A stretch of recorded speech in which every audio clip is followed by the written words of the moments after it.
Hello friends, welcome to the channel the truth of Sanatan. आज हम बात करेंगे as promised topic on women's की सनातन में स्त्रियों की पोजीशन क्या थी बेसिकली। और प्लीज जो मैं रेफरेंसेस देता हूँ वाया फोटोज, एक बार उसे गो थ्रू किया कीजिए। सो हम स्टार्ट करते हैं वुमेन्स के बारे में। हमारे यहाँ पे वुमेन्स को किस तरीके से एजुकेशन प्रोवाइड की जाती थी सनातन में बहुत पहले लिखा जा चुका है। कुछ विदुषियां हुई हमारे यहाँ पर, 22 विदुषियां, जिनमें से एक दो के नाम मैं आपको अगर बताना चाहूँ तो गार्गी, मैत्री, इनके ऊपर दिल्ली के अंदर कॉलेजेस भी हैं। तो इसी तरीके से उभया भारती भी थी, और गार्गी युगवल जी आचार्य थे हमारे यहाँ पर। इनके बीच में शास्त्रार्थ भी हुआ था, और शास्त्रार्थ के अंदर गार्गी जी आगे निकली और जीती। इसी तरीके से एक आचार्य मंडन और आदि शंकराचार्य के बीच में हुआ था, जहाँ पे जज थी उभय भारती। तो इस तरीके से हमारे समाज में स्त्रियों को आप देख सकते हैं कि कोई भी ऐसी इनइक्वालिटी नहीं थी जो दर्शाई जाती है कि स्त्रियों को नीचे दिखाया जाता है या उनको बहुत पीछे रखा जाता है। नहीं, हर चीज में हमारे यहाँ पे स्त्रियां आगे थी, चाहे काम करना हो, चाहे पढ़ाई करना हो, इवन की चाहे लड़ाई करना हो। वो तो रानी झांसी भाई के एग्जाम्पल, जो रिसेंट एग्जाम्पल है, उससे आपको पता चल सकता है। वरना हल्याबाई थी। इस तरीके से बहुत सारी रानियां जिन्होंने अपने खुद के बच्चों को भी हथियार चलाना सिखाए हैं, जैसे कि हमारे महाराज शिवाजी राजे, उनकी माता ने उनको शस्त्र चलाने भी सिखाए थे।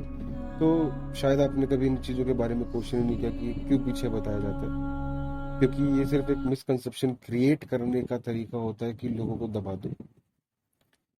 तो अब हम बात करेंगे कि हमारे शास्त्रों के अंदर किस तरीके से स्त्रियों को वर्णित किया गया या स्त्रियों को दिखाया गया है। तो सबसे पहले हम वेदों से स्टार्ट करेंगे। ऋग्वेद के अंदर जिस तरीके से लिखा गया कि एक शिक्षित नारी समाज का सबसे मजबूत स्तंभ होती है, मतलब स्ट्रॉन्गेस्ट पिलर। तो उन्होंने पहले ही वेद के अंदर ये बात क्लियर कर दी कि स्त्री के बिना समाज नहीं है, और समाज के बिना कुछ हो ही नहीं सकता। तो स्त्री समाज को खड़ा करने के लिए एक बहुत इंपॉर्टेंट पिलर। इसी तरीके से यजुर्वेद में क्लियरली मेंशन्ड है कि स्त्री और पुरुष बराबर है। और अथर्ववेद के अंदर तो, जो आज के टाइम पे आप एम्पावरमेंट की बात करते हैं, वो हमारे अथर्ववेद में आज से 3000 4000 साल पहले कह दी गई है कि स्त्रियों का सशक्तिकरण होना उतना ही जरूरी है जितना पुरुष का। तो वेदों में तो ये सब कह दिया गया। अब आप लोगों को किस तरीके से पढ़ाया गया, समझाया गया, वो आप जान, क्योंकि आप लोग क्वेश्चन नहीं करोगे तो आपको क्लैरिटी नहीं आएगी, और क्लैरिटी के लिए क्वेश्चन करना बहुत जरूरी होता है। अब हम अगर अपने पुराणों की बात करें तो ब्रह्म पुराण, जिसके अंदर ये साफ साफ लिखा हुआ है कि स्त्री पे अत्याचार करने वाले को महापापी माना जाता है, और उसको मृत्यु जितना कष्ट मिलना चाहिए। इसी तरीके से विष्णु पुराण में लिखा हुआ है कि स्त्रियां सम्मानित होती हैं एट एनी कॉस्ट। और उसी तरीके से स्कंद पुराण के अंदर लिखा हुआ है कि ब्रह्मांड की रचना करने वाली ही स्त्री है। इस ब्रह्मांड को रचने के लिए स्त्री शक्ति की रिक्वायरमेंट रहती है। ये हमारे स्कंद पुराण के अंदर लिख दिया गया है।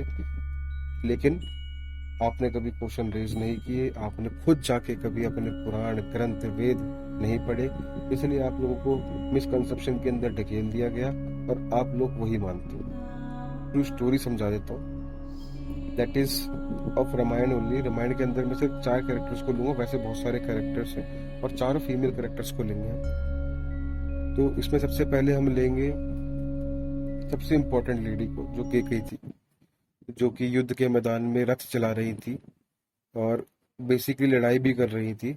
जब उन्होंने देखा कि राजा दशरथ के रथ का पहिया टूट गया है, तो उन्होंने उनके रथ के पहिए को लगाकर अपनी उंगली, ताकि वो रथ गिरे ना, उसमें डाल दी, और उसी तरीके से रही जब तक युद्ध खत्म नहीं हुआ, जिसके एवज में दशरथ जी ने 2 वर मांगने की उनको एक इच्छा प्रदान करी। तो वही बाद में 2 वर जिनकी वजह से श्री राम वनवास में गए और भरत जी को राज देने की बात थी। तो अगर वो स्त्री उस टाइम के अंदर युद्ध के मैदान में थी और उस स्त्री के अंदर इतनी पावर थी कि वो एक राजा से ये बोल दे कि अपने बेटे को, बड़े बेटे को राज्य ना देकर छोटे बेटे को दे, और उनकी बात मानी जाए। तो आप खुद समझ सकते हैं कि हमारा स्त्री समाज कितना स्ट्रांग रहा होगा उस टाइम पे। इसी तरीके से सीता जी है। सीता जी के बारे में बहुत सारी स्टोरीज नहीं पता है आपको। सीता जी भी शस्त्र चलाना जानती थी। सीता जी के अंदर इतनी विल पावर इतनी स्ट्रांग थी कि अगर वो किसी चीज को गुस्से से देख ले, जिसका वर्णन रामायण में भी है कि अगर वो किसी चीज को गुस्से से भी देख ले तो वो जल के राख हो जाती थी। तो उनके अंदर इतनी पावर होने के बाद भी उन्होंने एक अपना सतीत्व नहीं खोया, अपने अंदर की सहनशीलता नहीं खोई, और लोगों के बीच में, समाज के बीच में ये स्थापित करने के लिए कि क्या सही है क्या गलत है, उन्होंने कभी भी अपने आप को पीछे नहीं किया। और इसी में कैरेक्टर में ऐड करते हुए हम उर्मिला की बात करते हैं, जिसने धैर्य दिखाया, जिसने विश्वास दिखाया लक्ष्मण जी के ऊपर, और उनको जाने दिया कि उनको पता था कि ये मेरे से दूर होने के बाद भी मेरा विश्वास नहीं तोड़ेंगे। मंदोदरी, जो जानती थी कि उनका पति एक राक्षस है, जो चाहे तो उनका वध कभी भी कर सकता है, उन्होंने हमेशा रावण को सही रास्ता दिखाने की कोशिश करी, पीछे नहीं हटी। तो इन कैरेक्टर से साबित होता है कि हमारे यहाँ पे स्त्रियों, बेसिकली जो लेडीज थी, जो फीमेल पार्ट था, कितना स्ट्रांग था और कितना ऊपर था। तो नेक्स्ट लेवल पे इसी तरीके से भागवत गीता के अंदर भी बहुत सारी चीजें लिखी गई हैं स्त्रियों के बारे में कि धरती पर सभी महिलाओं को हमेशा ही सभी मामलों में सम्मान मिलना चाहिए।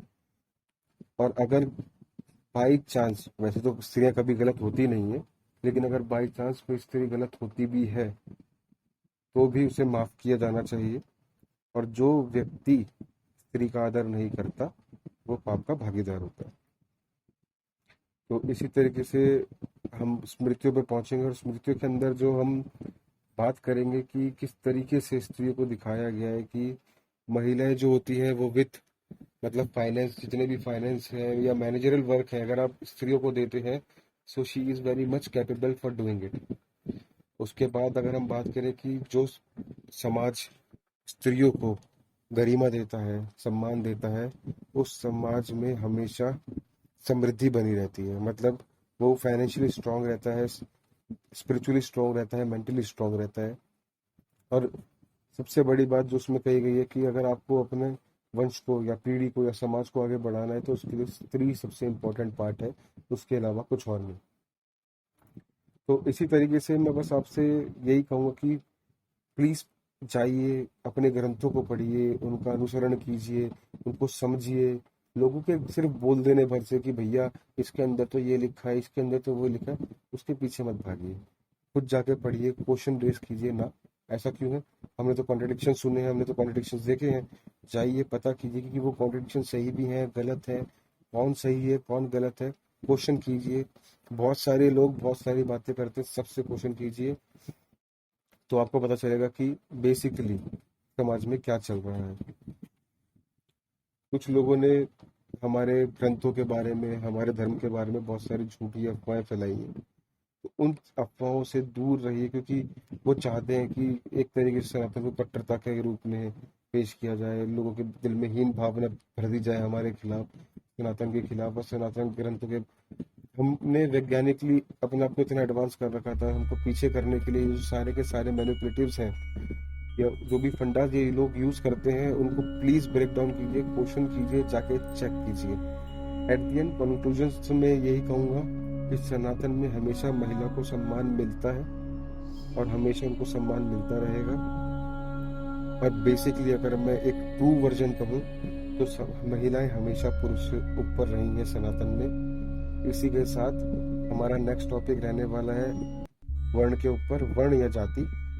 और at the and I will just say कि प्लीज जिस तरीके से आपने हम पे प्यार बरसाया है, हमारे चैनल को शेयर किया है, लाइक किया है, सब्सक्राइब किया है, वैसे ही हमारी वीडियो को लाइक कर दीजिए, हमारे चैनल को शेयर कर दीजिए।